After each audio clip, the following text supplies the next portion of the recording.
Hey everybody, how you doing? This is actually part 2 in a 2-part series that is covering all the things that you probably should be thinking of doing and you're probably not thinking of doing every 6 months to a year in your home to keep it maintenance free and to keep it running smoothly. Now, these are things that I've discovered and I divided it up into 2 parts. Part 1 is dealing with the things outside the home and part 2 is actually dealing with all the things inside the home. So let's go ahead and get started on part 2. Hey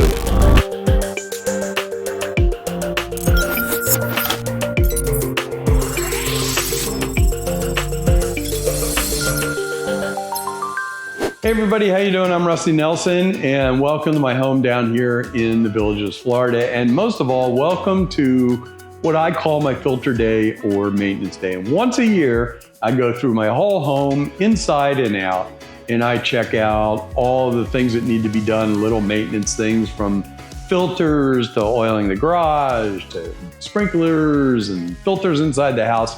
And I've ended up creating a whole long list. Now you guys help me out with that list because a lot of times in the comments, you put new items down there and I kind of incorporate them each year into this video. Now I use the old videos and I not only just create a list, but I also show you how to do these things. So it's kind of cool. You can scrub along the timeline down the bottom and you can actually go and reference each one of these chapters, or I will put the time codes down below and you can just link into them. So thank you so much for sending ideas and stuff like that in here. And this is great for people that are moving into a new home because it kind of gives them an idea of the different things they need to pay attention to.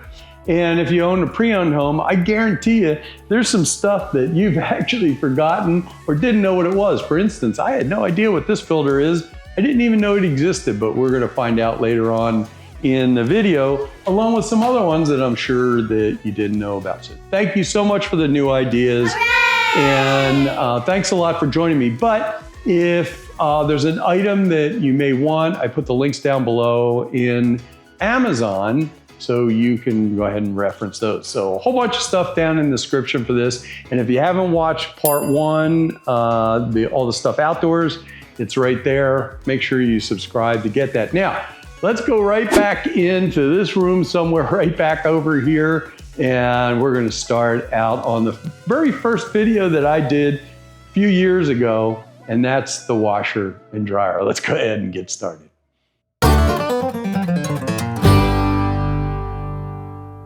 Now I know everybody knows this right here, your lint. Also, you need to, they suggest once a year, you have a professional go clean your line out and make sure that, and I think that's kind of important in the beginning to have somebody come do that after the first year, I would guess, because you have new carpet in there, you've started washing a lot of new towels and that type of thing, bedding, and that produces a lot of lint, so you may want to not put that off for a year and give it a shot and see what happens. Down low down here, right by where the filter is, and you just want to get this screwdriver. Now I have a towel put down here. I've never done it with this machine, so I have no idea what to expect. Just flip that off. You want to put a pan under it like that. And it has a little spout.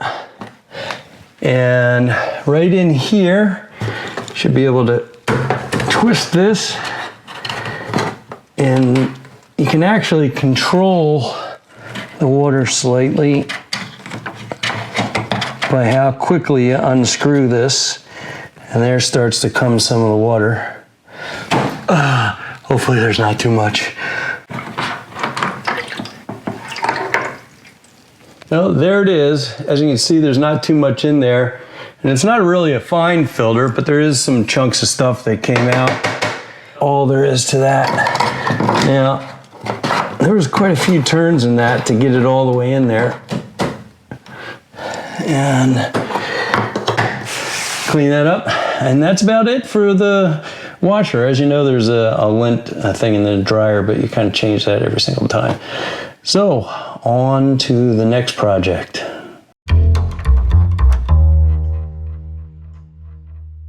Now, from down there in the filter area back up to here, something that I did put on here is these suckers right here. I'll let you take a look at them, and I will put the links to these down below. These are actually surge protectors that are meant for washers, dryers, refrigerators, that type of thing. And you just simply put them on there and then plug them in. They take a second because they have a timer on them to set themselves. And speaking of that, I'm going to jump out here really quick in a second. I'll show you a couple of the other surge protectors I use because we still got to come back in here. But some of the surge protectors actually have lights that supposedly say when they're bad. Now, the thing is, whether you know something about surge protectors, I don't know a ton of stuff about them, but you'll hear about joule ratings. And when I did research on these, I tried to find ones that had higher joule ratings so that it would help protect the electronics and everything. The other thing you need to know about these is most of these surge protectors, if you get hit by lightning, there's been a couple of lightning strikes down here in the Villages. We are the lightning capital of the world. And there's been a lot of lightning strikes. Now, direct hits, there's nothing you can do about that. But what these surge protectors will help do is as there surges back and forth, it will actually help your electronics to last a little longer. And like I said, from low voltage to over voltage. I also, if you watch the outdoor one, I had the electric company put a surge protector outside. Are they foolproof? Absolutely not. If you got a near strike, it's probably not going to do it. These probably aren't going to help. But I do unplug these. If I'm gone for any period of time, I unplug these. And I'm just talking about a couple of days, I unplug them. But also, let me go out and show you just a couple of these other surge protectors. And I have these all over the house. And I put them on many of my items. I'll just show you two here. Like I said, they will be in the links. And I'll also show a picture of them here, here, and here. At the end of my sink, I have one of these on here. I have a lot of electronics, if you can imagine. Cameras, batteries, that type of stuff get plugged in here. And this is a surge protector on here. And I'm not sure if I mentioned it before, but a lot of the manufacturers of these actually say 2 to 3 years you should probably replace them. So if you got a surge protector that's over 3 years old, you probably need to replace it and get a new one. Most of these, I've done research on these that I've had that I bought, and they're actually pretty high joule rating. Another place you may not think about putting them, and I'll show you right over here, we'll jump over to the couch. I have a couch table right here, and my couch is a recliner. So I have one of these, and I think I already showed you a picture of it, but if not, I'll stick it right here somewhere. But this is Amazon. This is rated up to, I think, 4,500 joules. And so I plug this in. I also have one for my TV and all that stuff over there. In fact, anything electronic, I have something like this or like the other ones that it is actually plugged into.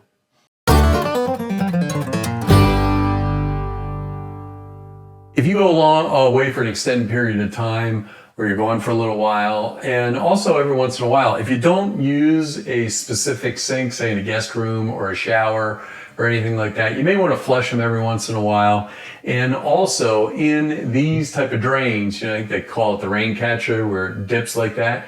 There's a reason for that, and if you keep water in there, that keeps exhaust coming up from the sewer and back up. So every once in a while, just go in and turn on the water and run it a little while, because you want to keep that drain area filled with water where it dips down like that. Okay, let's get out of the washroom. We'll move out into the kitchen.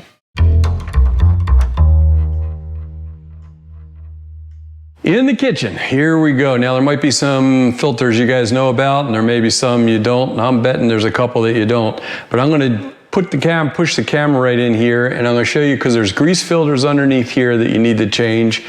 And not necessarily change those, but they can be washed.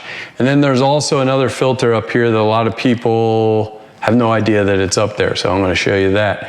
Before I do, just a reminder, if you got a Keurig, they tell you that you should do that every couple of months. I think there is a clean filter light or something like that on it.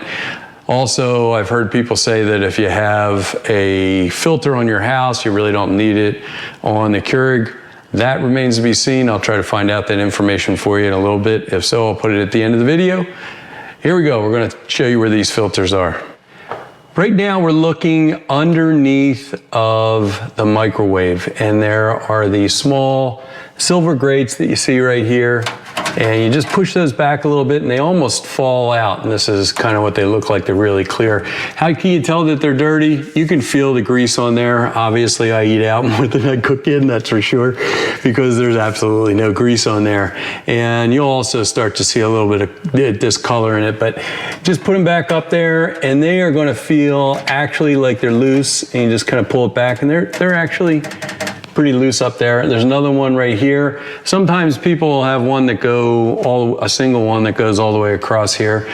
But let me show you upstairs where there's a different filter, and we'll have to do a little screwdriver work to get to that one. Right now, I'm looking down on top of the microwave, and there's actually, right up here, and you can actually see it right through there, there's a charcoal filter that needs to be actually replaced. I don't know, this is not it's not one that you can actually wash out, but I'll show you how to take this off and what it looks like. Just so you can see exactly where I am right now, I flip the camera over to the other side, and I'm going to take off these 3 screws right here.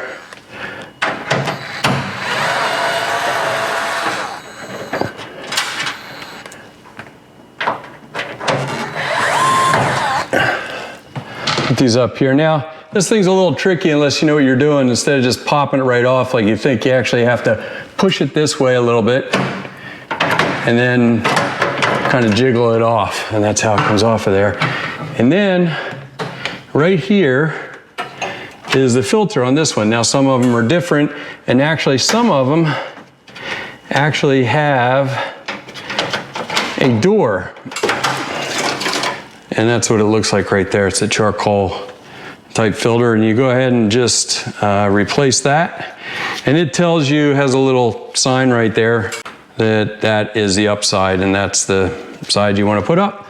Sometimes they're a little tricky to go in there, and sometimes they just flop in there and they feel a little loose, but you got to make sure you kind of get it in the slot. And like I said, sometimes it's a little tricky.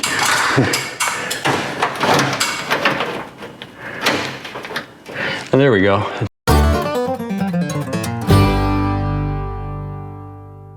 And it continues back into the kitchen here, and we are going to get into the refrigerator. Now, not only are we going to look at the filters in the refrigerator, but there's a lot of stuff that goes on in the refrigerator, and this is definitely a little bit creepy to me because I hate bugs. So first thing we're going to do is I yanked out the tray that goes right in there, and it gets like some buildup, mineral buildup from the water and stuff like that. So I put a little vinegar in there and let that soak while I'm doing this, and it takes it right out. Next thing we're going to do is actually pull the refrigerator out. Now, if you have wood floors or whatever, make sure you put some cardboard down or something like that to protect it. You don't want to damage your floors. And also try to remember that you have food inside there. So if you have anything that may spill or something like that, you may want to take it out. So that's the first thing we're going to do is we're going to take the refrigerator, we're going to pull it out. Then I got my vacuum cleaner here that I cleaned the new filters on, if you haven't seen that video yet about cleaning your filters in your vacuum. And we're going to clean that out. Why? Big reason is if you've ever broken a glass or anything like that, you got chips of glass back there and that you probably haven't gotten to. And also, I got little bug things back there that kind of stick the bugs in because they like being back there. So anyway, let's go ahead and pull this refrigerator out and see what in the world we have back there. So we're also going to not just clean back there, but we're also going to look at cleaning the coils off, because those coils are what help keep the refrigerator cool. And if they've got a lot of dust on them, well, there you go. Now, first thing I see is one of these. This is actually a box, but it's like a sticky pad. And I'm gonna take that and throw that out, and we're gonna replace that. Also, in case I forget, what I'll also be doing is when I pull this out, I'll go back in with a little bug spray, and I'll try to remember to show you what that is before I do that, and I spray in back there. So now what we're gonna do is clean out behind the refrigerator. And here's something that you're going to need to do. Unplug the refrigerator. Now, here's a trick we used to use in the film industry.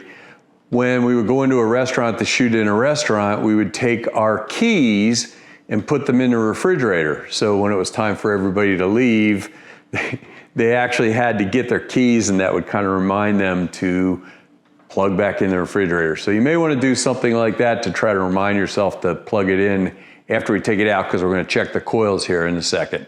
You can tell there's some grit and grime back here. Take a look at this. You can see on there is a little bit of fuzz on there. So now I'm actually going to vacuum this out, and then we'll actually pull the cover off and see how badly dusted up the coils are. You want to buy the tool person in your house something. This is a great thing. It actually runs. It's gyroscopic. So if you just hold it like this, it doesn't do anything. It's like a screwdriver. You turn it this way, it goes that way. Turn it this way, it goes that way. Turn it faster, it goes the other way. So it kind of makes easy work of a lot of things. I'm just going to pull this off. You can kind of see there's some dust around here, and I'll just kind of wipe that off. Now this is the actual coil right here, and you can see there's a little bit of dust. This is not bad at all, and I'm kind of surprised. So all I'm going to do is turn on the vacuum cleaner and just brush this off real light. You could do it with any kind of brush.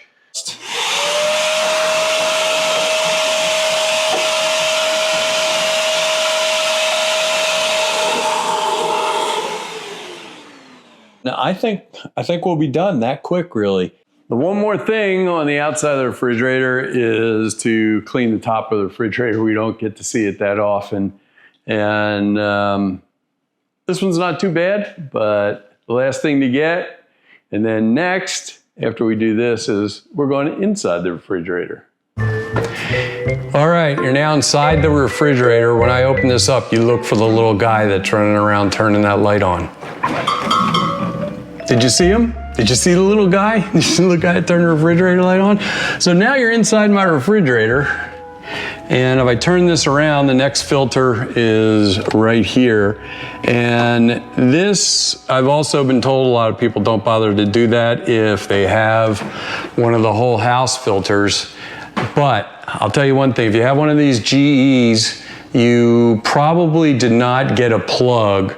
If you're not going to use this filter and change it out, you actually have to put a plug up there, and you can call GE Parts and tell them you have to have the model number, and they will actually send you the plug for free.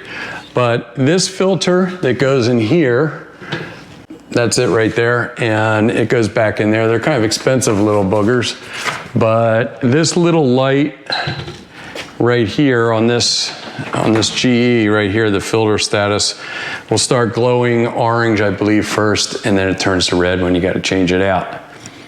So that's that filter. Also, if you have external filters, like you have some of the Nova 3-filter system or other ones, or water softener, it's kind of good if you get it onto this schedule. Mine's June till, and then my next 6 months is December, so it kind of reminds me of the holiday of my birthday in June, and then the holidays as I go through those and kind of change those things out. There are 3 things that viewers actually sent to me that I just totally glanced over in other years, so this is kind of new for 2024. One of those is a fire extinguisher. Whoops, oh my gosh. The pin came out. Kind of like a grenade, I think. I better get that back in there. Anyway, yeah, we'll figure that out in a second. But anyway, this fire extinguisher actually has a gauge right there that you can tell that should be in the green, and a lot of them also have an expiration date on it. So that's one thing. Also, looking right behind me, there's a refrigerator, and also right over here you have the stove, and a lot of these more modern appliances actually have firmware updates. Now, I also have a washer and dryer that had a software update, and you do that through the actual apps like GE, LG, that type of stuff. They know what type of model you have if you've downloaded the app, and the app will tell you if you need to update the software or firmware and how to do that. So that's something to check. Also, in the refrigerator, I have, through Sumter County Sheriff's Department, this is called the Vial of Life, I think is what they call it.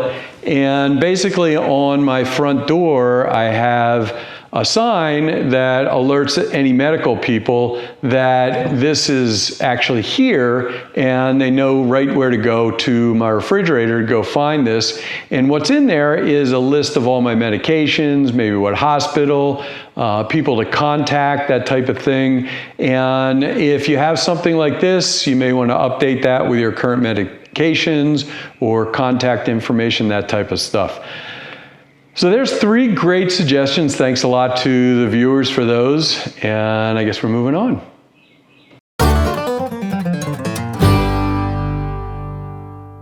You actually have 2 filters right here. It's kind of a larger strain filter.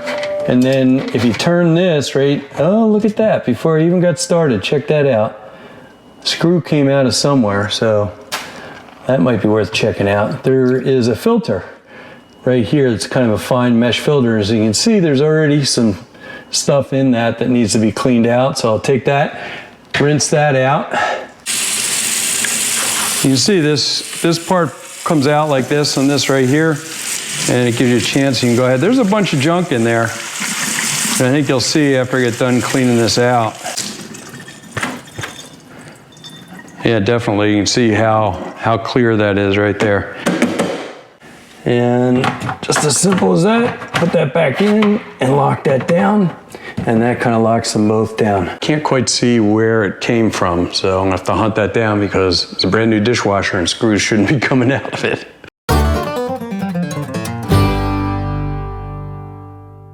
Expired things.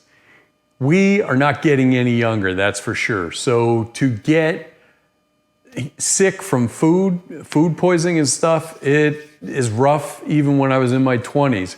Jump in the refrigerator, take a second. I don't care what they say, sriracha doesn't last forever. And if you have any of those little olives for your martinis or any of those types of condiments, get rid of them and go out and buy some new ones, buy some fresh stuff. But check all those things, and also check in your pantry to make sure. You're going to be surprised. You're going to go through there and you're going to find some old stuff. Get rid of it. All right. We're still not out of the kitchen yet because we're going to get to one of my other things, which is kind of like my pet peeve, and we're going to move right over here to do this.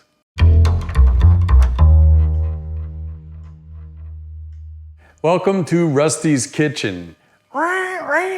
Yeah, that's right. I've actually been asked during the holidays to bring my knife sharpener and come sharpen people's knives. This is not that hard. You can get an electric knife sharpener. I'll put some links down below. Hang on one second.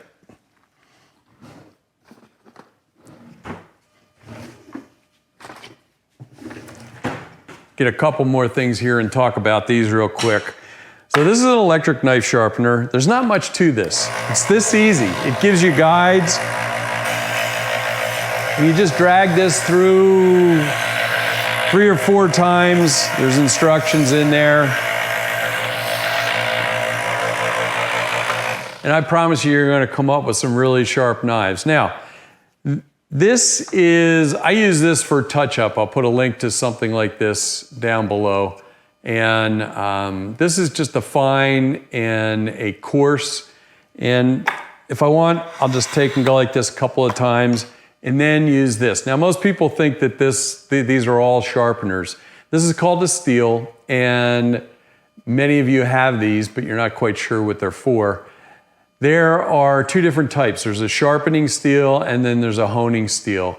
And this is a honing steel because I have these sharpeners, but all you do is just run, and I can feel right away that that is like that, and then even that will help to make your knives a little bit sharper. But one of these, or even one of these touch-ups like this, works really well. Just go through and sharpen all your knives. You're a lot better off with a sharp knife than you are with a dull knife, because you're gonna find out you don't have to push down very hard. But there you go, knife sharpening.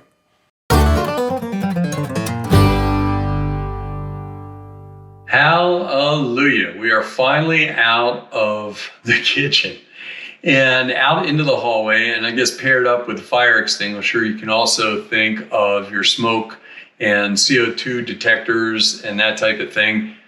You should be changing the batteries out. They actually say every 6 months. I do mine every year. Put fresh batteries in.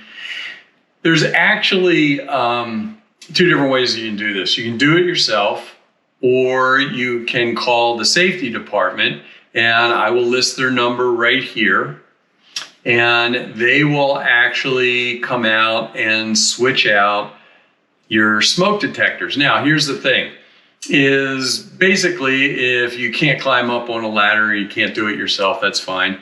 It is a kind of like a same-day service. They can't guarantee exactly what time it is. It's from 8 to 5, so you kind of have to be there most of the day.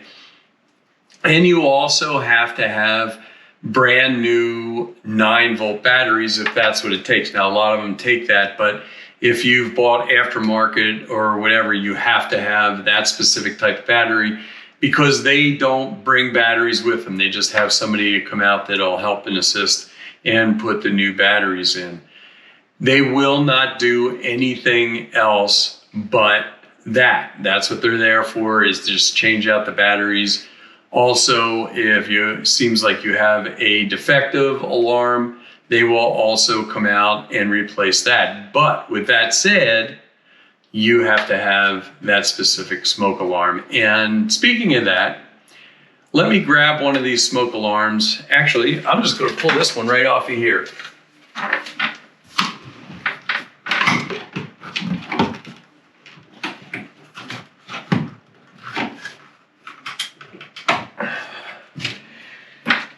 And we can demo it this way. I don't even have to do this. Go up there and do it. So on the back of here, let's see. On the back of here, you're going to find a small date right down there. And the smoke alarms are actually good for about 10 years, warranted for 10 years.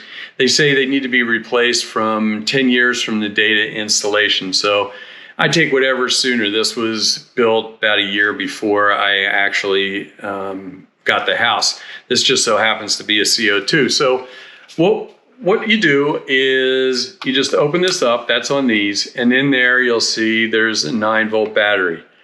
Now, I will tell you that sometimes, and especially doing this backwards, these tend to be weird to get out. You have to kind of pull it out like that, and then pull that. Now, this door is meant so that it won't shut until you get another battery in there. I suggest when you pull it out, look and see which is whether the positive or negative. This is the negative, the larger one, and you'll be able to look in there. You probably won't be able to see it, but you look in there and you can see one of those holes is larger. Now, if you're up there, it's a little bit harder to do. And I know I brought the battery with me here somewhere.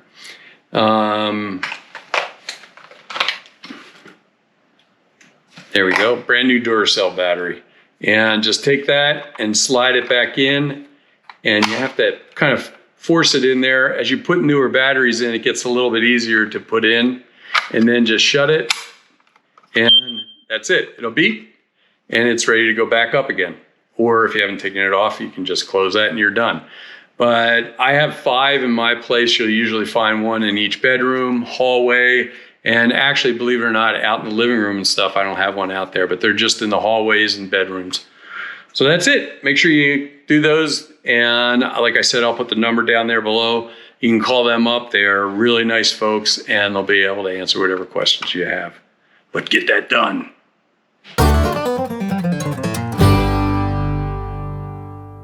This is going to be a real quick one, and there's not much to talk about this, but you can either get an extension onto your vacuum cleaner or do a little ladder like I got.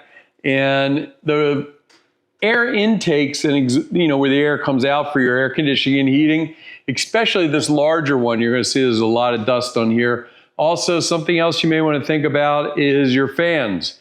If you have a brush to run along the edge of those, especially if you have those running a lot.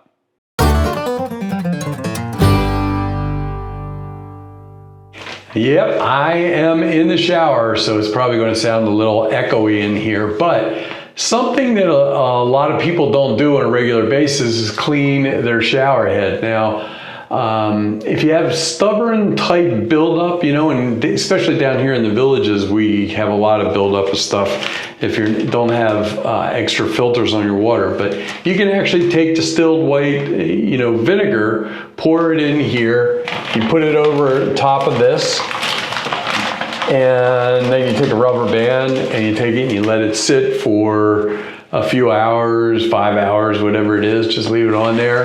And then you can take that off and you'll probably get that cleaned up. It'll take and dissolve a lot of the sediment. Also, here's a little hack, a little trick. If you have some of these, which are tiny little hygienic pick type things, you can take these and they have like little brushes on the end for your teeth. You can just take a look at this. There's just a little bit of buildup right around right here. You can see the white right there. A lot of people don't realize that these are made out of rubber, so that if you take a cloth or a really light brush, you can just go over it like that and rub them. And since they're flexible, those particles will come right off of there. And like I said before, you can also take one of these toothpick things and just kind of run it up in there, and that little brush will brush it off on there. So that's pretty much it for the shower. Now, a lot of drains, the faucets and stuff like that in your bathroom, you can unscrew that and there's a screen in there. And a lot of times that'll get clogged up and you'll see the water starts coming out, little funny directions, that kind of stuff. But you can just take those and use distilled vinegar or light brushing and take care of those, but you may just want to check them. Also, something else to think about, and it may be on the capabilities of most people, but also check the caulking and stuff like that around your shower to see whether in settling of the home, whether that's cracked. Because if there's any cracks in there, that allows water to get up underneath the tile, and depending on where it is in the house or around the sink, you don't want that leaking into the walls.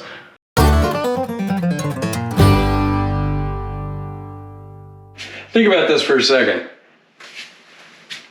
Toothbrush. If you have an electric toothbrush, get rid of your old brush and put on a new one. If you have the regular manual toothbrushes, I'll tell you what, you maybe want to converse with your dentist first, but these electric toothbrushes made all the difference in the world for me, and I don't mind pimping this right here.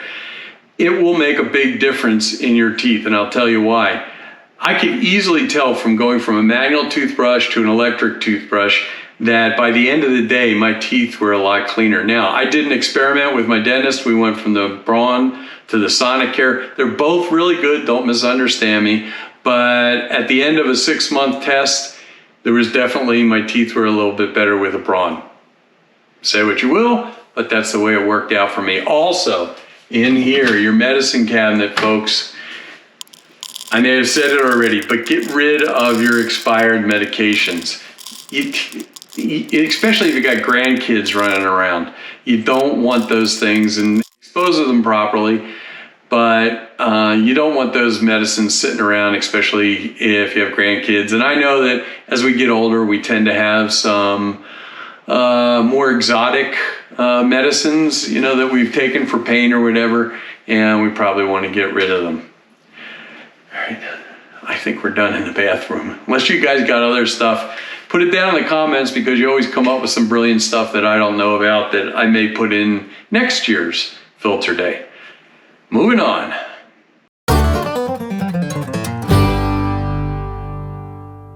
Something that is not always fun and doesn't get done a whole lot is actually rotating your mattress. Now, the more modern mattresses these days actually can't be flipped. It used to be we just flip them over and that was it. So they need to be rotated, which is actually a little bit harder because they're only meant to be used on one side. So make sure you address that and rotate the mattress, get somebody to help you do it. And trust me, your mattress is going to last a lot longer and be a lot more comfortable if you do.